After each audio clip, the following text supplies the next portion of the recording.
Luis Carlos, bienvenido.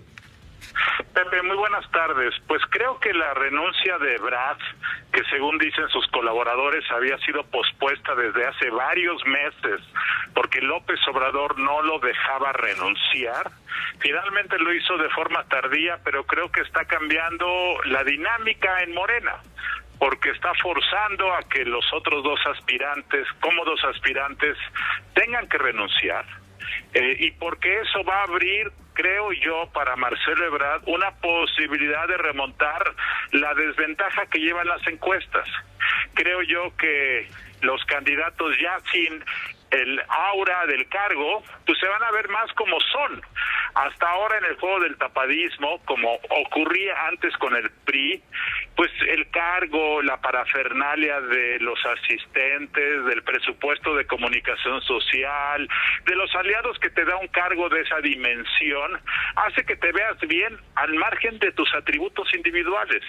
Y creo que ya despojados del cargo van a verse más como son, y creo que eso va a ayudar para que los personas de Morena y el público en general vean más o menos y puedan evaluar. Creo que eso significa, en el caso de Ebrard, una posible ventaja que pudiera avanzar en las encuestas en las próximas semanas, en donde, digamos, habrá un piso un poco más parejo. Entonces, creo que esto es interesante. Y el otro tema son los sustitutos que tú comentabas. ¿A quién elegirá López Obrador para ser el sucesor en Gobernación? ¿Y a quién elegirá para ser sucesor en la Secretaría de Relaciones Exteriores? Sin embargo, en el caso de Claudia Sheinbaum es diferente. ¿Por qué? Porque si pide una licencia provisional por 30 días, de acuerdo a la Constitución local de la Ciudad de México, puede dejar en el cargo a Martí Batres, que es el secretario general. Pero si pide una licencia definitiva, entonces es el Congreso local el que tiene que definir quién es el gobernante sustituto. Y Morena carece de los votos para lograr la mayoría calificada que se requiere. Entonces aquí entraría una negociación compleja, porque seguramente dentro del mismo Morena habría reticencia a darle manga ancha para que Claudia Sheinbaum deje a quien ella quiera, y eso puede, pues, limitar, afectar, por supuesto, los recursos políticos con los que ella puede contar para los próximos meses, aún no estando en la jefatura de gobierno, Pepe. Y bueno, y también faltará quien ocupará el puesto en gobernación, por supuesto, importante, y cómo se va a dirimir el Senado de la República, porque Ricardo Monreal, si bien tiene sus adeptos, no goza del aplauso de la mayoría de Morena, donde los rudos se van a tratar de imponer con su fuerza y con su voluntad. Se pone muy interesante. Si a esto añades que se subieron otras dos corcholatas, me refiero a Manuel Velasco Cuello, coordinador de la bancada del Senado del Partido Verde, quien ayer mismo dijo que presentará su renuncia, bueno, su solicitud de licencia, debo ser preciso, ante la Comisión Permanente, como ya lo hizo hoy Gerardo Fernández Noroña en su calidad de diputado federal del Partido del Trabajo. Se pone muy interesante. Comentábamos ayer, Luis Carlos Ugalde, que se está mirando todo este asunto como una jugada, vamos a decir, magistral, políticamente hablando, del presidente de la República para mantener el control del proceso de sucesión y tratar de evitar a toda costa la división dentro de Morena y darle mayores posibilidades en su competencia electoral por la presidencia y otros cargos de elección popular que habrá en el 2024. Pepe, yo creo, es intuición por supuesto, que López Obrador hubiera preferido que nadie renunciara.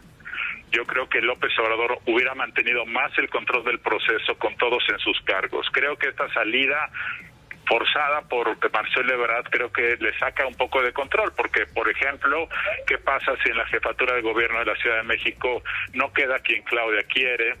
¿Qué pasa si ya estando fuera del cargo en el Congreso local no le aprueban alguna cuenta pública pendiente? ¿Qué pasa si López Obrador pone en la Secretaría de Relaciones Exteriores a alguien que es enemigo de de Marcelo Ebrard? En fin, creo que esto no es lo que él hubiera querido. Yo creo que sigue manteniendo el control político. Creo que Morena está en este momento bastante cohesionado por el tema de la euforia del triunfo el domingo pasado, pero creo que esto ya empieza a generar un poco de incertidumbre. Creo yo que Por ejemplo, si asumimos que Claudia Sheinbaum es la preferida del presidente, como casi todo mundo cree, ¿qué pasa si Ebrard efectivamente empieza a subir en las encuestas en las próximas 3 o 4 semanas? No va a ser tan fácil forzar una decisión a favor de Sheinbaum si esto llegara a ocurrir. Entonces, teniendo el control político como creo que lo tiene López Obrador, creo que esto sí introduce una incertidumbre que yo supongo López Obrador hubiera preferido que no ocurriera. Bueno, vamos a quedar pendientes, Luis Carlos, con el tema de las preguntas. Será el Consejo Nacional de Morena el próximo domingo determinante para fincar o forjar la ruta a seguir en todo este proceso que incluye esto que has comentado, las renuncias de las corcholatas y demás, y también se va a incluir el tema de las encuestas o de la encuesta, que según parece será una sola, cómo se va a llevar a cabo esa encuesta y sobre todo cuáles son las preguntas que le van a hacer a los aspirantes, bueno, a la sociedad abierta. Eso es otra, que si va a ser una encuesta a la sociedad abierta o bien solamente a la militancia de Morena, porque eso cambia mucho el panorama. Y por otro lado, ¿cuáles son las preguntas que se van a hacer? Y en todo caso, ¿qué valor se le dará a cada pregunta? Porque no tienen el mismo valor todas las preguntas para acomodar al que resulte ganador o vencedor de la encuesta o vencedora, quien quede en segundo lugar, tercero y cuarto, tomando en cuenta que ahí puede haber reacomodos de control para un futuro en Cámara de Senadores, en diputados, en fin, en el gabinete mismo. Gracias, Luis Carlos. Creo que es un buen tema para comentar, si te parece, una vez que tengamos más datos de lo que decida el Consejo Nacional de Morena para lo mismo. Claro que sí, Pepe. Muy buenas tardes. Esta fue una producción de Grupo Fórmula. Encuentra más contenido como este en radioformula.mx.